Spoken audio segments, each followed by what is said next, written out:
Welcome back, everybody, to another Real Chums movie news segment. Lots happened this past week. Dude, a lot has happened. So I've kind of like narrowed out. We usually do like 3-4 topics. There was like 6. I'm like, no, let's scale it down to like 4. Yeah. So we've got some hot stuff. Okay, give it to me because I have no idea what's going on. Well, I know what stuff's happened. Yeah. But anyways, yes. Before we jump into news, make sure you subscribe, you like. We've got a podcast that comes out every week. Obviously, movie news, trailer reactions, and we're going to be releasing like movie reviews and first in impressions on TV shows and whatnot. So, like, follow, and comment below. Okay, so movie news. I want to talk about Chris Hemsworth is going to be. He's in talks to star in the new Transformers G.I. Joe crossover movie. Did you hear about this? No, I did not hear about this. So we know that he's voicing Optimus Prime in the Transformers 1. Is that what it's called? Transformers 1. I'm excited. I saw the trailer again for that one. It's fun. And my daughter watched it. We were in theaters for If. Mm-hmm. And I'm like, I'm going to take her.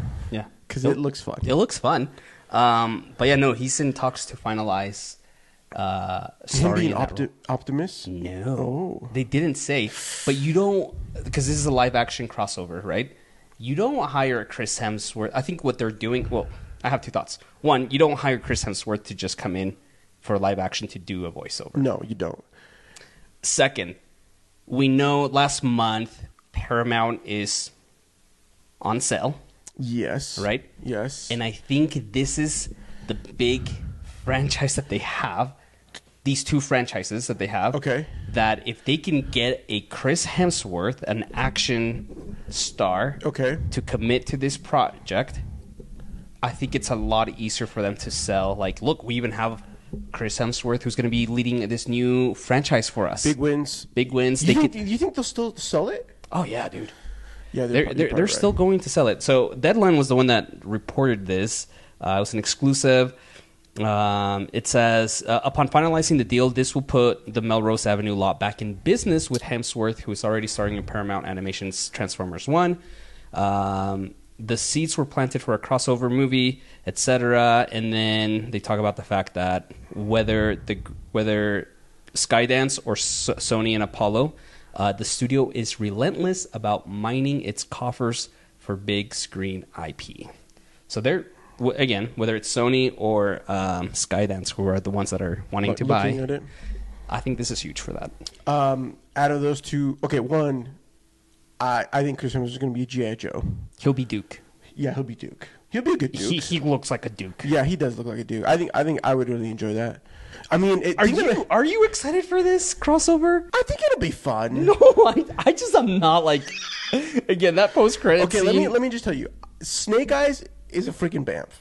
Okay. Did you watch the Snake Eyes movie? Yes, but I don't count it. You're like the first person I know that watched that movie. Yeah, I watched that movie. It was a good time.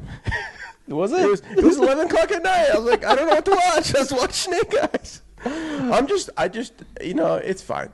But Snake Eyes in the other G.I. Joe movies, great. They're all little mini movies inside the movie, and I'm here for those. I just saw that Hasbro, because we've been doing stuff, and because we did Transform 1 on our Real Chums YouTube channel, we get posts from them every once in a while, and they had this new action line called it was like G.I. Joe, but they all look cool.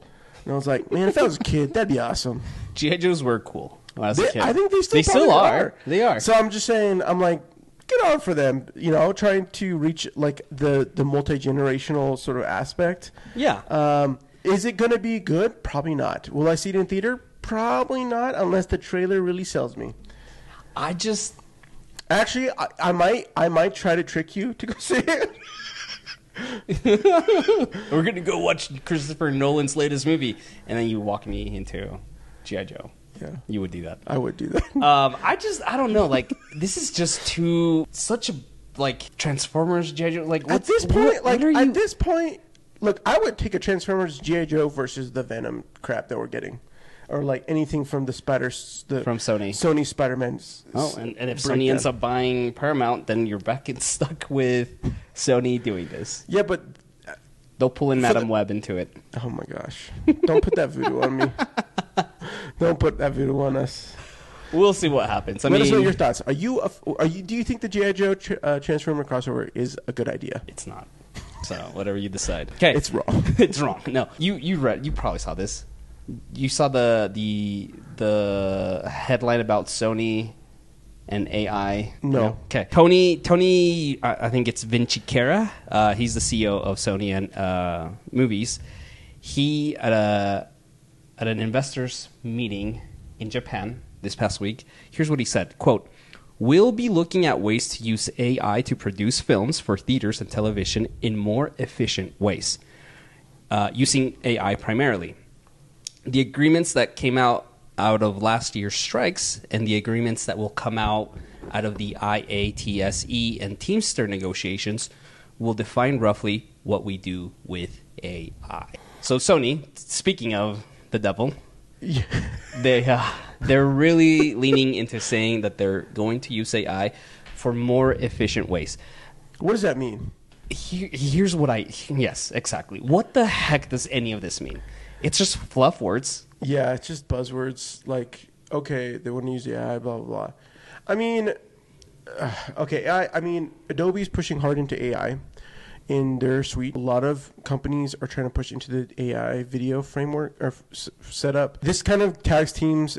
There's a news. This is not necessarily movie news, but this is news in like the realm of social media. But that Instagram is starting to tag anything that is slightly generated with AI like made with AI, even if it's like you literally take out one little like a person because you didn't want it, ruins the shot, not ruins the shot, but like makes it better, to someone creating it from scratch. And Peter McKinnon, who is a big YouTuber and a big person in photography, spoke out about this, and it was kind of a hot topic for a little bit. I think still is, and I think it just goes into this. With this just shows you at like what high level that like AI is becoming more and more. I think we do need to address, I think there has to be addressed to be open from the top. Like, we are going to be using AI, which I think is great. This efficient, I don't know what that means. I don't know if that means like they're only using it to generate additional background, so we don't have to do reshoots, stuff like that. Like, cool, I'm great. I think it's fantastic. We use AI to create clips or things like that. I think I hope for a world where AI in the production space is there to help alleviate some of the dead stuff that we makes it really difficult to get into the project. Yeah. Sifting, sorting, doing XYZ. It's also worrisome in the sense of okay, well, how much is, when he says efficient, is that efficient in cost? Oh, yeah. Which is probably what he's thinking of. He's like, well, we're going to leverage AI so we can not have to have as big of a budget. It's an investor's call, yeah. Of course. And of course, he's talking, you have a room full of investors. He's using buzzwords to get them all hyped up and excited. And then maybe have more investment because they know they're going to be able to maybe the margins will be better. Yeah. It's just Sony being Sony. That's Yeah. all it is. I mean, we'll see what happens, but it is interesting that obviously he points out the negotiations that are happening with IATSE. We'll see. We'll keep an eye on you, Sony, because next round, Mission Impossible 8 has been yet again delayed for several weeks. Do you know why? I do not know why. I just saw that they had delayed it. So the movie is delayed due to a malfunction while filming with a 23 million pound submarine, and by pound I mean like British monetary pounds. Oh, okay. 23 what? Million pound submarine. So it's been revealed. This was done by the Mirror and Daily Mail. So it's been revealed that the gimbal, which is used to lower the 120-foot high structure, jammed under its weight and had to be repaired. Due to this, filming has been pushed back weeks and causing the cost of the film to dramatically increase. I imagine, dude, that sucks. A source told the Mirror, quote, "They are not happy as it puts production behind, which costs a lot of money per day," end of quote. Bro. Dude, this movie has already been delayed. I know. Tom Cruise is probably if the fact that we don't have a leaked Tom Cruise audio. He's screaming at someone. Why can't we get the submarine? I think I feel like Dead Reckoning and this, right? These were supposed to come out back to back, right? and then the Dead Reckoning was Could you delayed imagine? because of the pandemic. I know. This Yeah. was delayed. This second one was delayed with the writer's strike last year. Yep. Now this, I think I saw somewhere a source saying that the budget on this is close to $450 million. Oh my gosh! Which was I believe it because like Tom and team, they have big stunts. Yeah. Practical, like a lot of practical. They do stuff with CGI.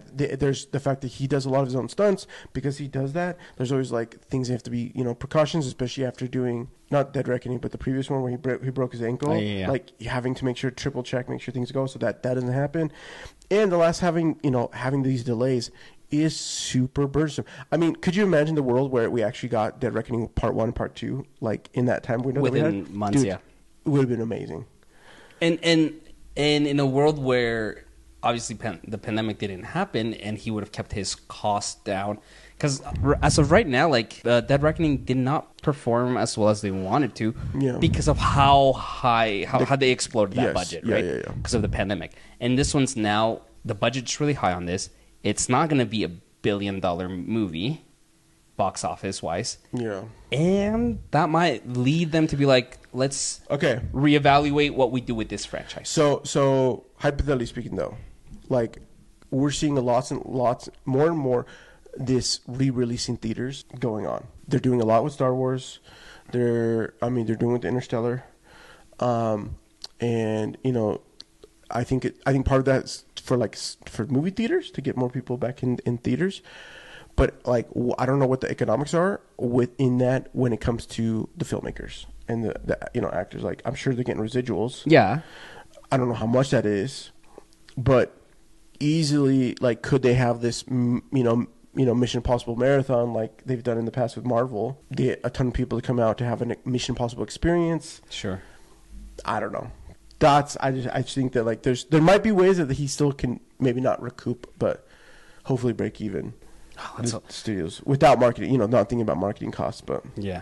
My concern is just if Dead Reckoning did not perform how they wanted it to perform, if this doesn't perform well, then this is the end of Mission Impossible. This is the end of Mission Impossible, which is a bummer. It is a bummer. I mean, like I'm ready for like a handoff to like a new agent and the new IMF team. Like they've been introducing new ones, and so I'm just like, I want this franchise to continue. Yeah, I agree. All right. We'll see what happens. Please give us more Mission Impossible. This last set of news, though, I wanted to bring up because Dungeons and Dragons, right? We did an episode on it. Check it out if you haven't yet. Great movie. We loved it. Yeah, absolutely. And I think anyone that's watched it loved it. The more I watch it, the more I love it. But obviously, not many people went out and saw this movie. They were going to do a series on Paramount Plus. Oh yes, I remember this. It's no longer moving forward at Paramount Plus. So here's what Deadline reported. The project will undergo a creative update before being taken out to other potential buyers, both production partners and platforms, sources said. The changes will include a new creative team. The version which sold to Paramount Plus was from creator Ross and Marshall Thurber, who wrote the pilot and was going to direct that first episode. But now they're going to rework it, new creative team, and then go out and try to sell it to platforms or other studios. It's not going to happen. You don't think it's going to happen? No, that's too much shuffle, dude. There's too much. Okay. Let's say who would warrant to gain an IP from this? Because this is just they wouldn't gain IP. They would just gain this creative project. Yeah, it's distribution is what they're looking for. I mean, you could go to like a Netflix. You could go to a Netflix because Stranger Things is coming to an end. Yeah. And if you want to piggyback off of the Dungeons and Dragons influence of Netflix and actually do a Dungeons and Dragons show, Netflix should. I think Netflix should take it. To me, Amazon has Lord of the Rings. They're not going to do it. No, they're not. Max is not going to do it because they have Game of Thrones. To me, I think Netflix feels like the best studio to be able to like distribute this for, partly because if they do a series and it does well, they could easily say, hey, we want an animated version. We want we want to test this with like a more kid audience. right? You know, maybe adapt with some of the, like a kid's story from Dungeons and Dragons that they have out there. You know, work in that realm. Maybe, I don't know. There's good potential there. I don't know. I'm like, this is wild, but Peacock. Okay. Peacock could possibly take it. Alternatively, Amazon could still take it, but they could take it under Freebies model. I see. Yeah. And it could be like, again, just another thing that they have that's slightly better than some of the garbage, you know. Some of the garbage. Yeah. I mean, they've gotten better stuff. That I shouldn't hate on them too hard, but You think they should lean into an animation for this? No.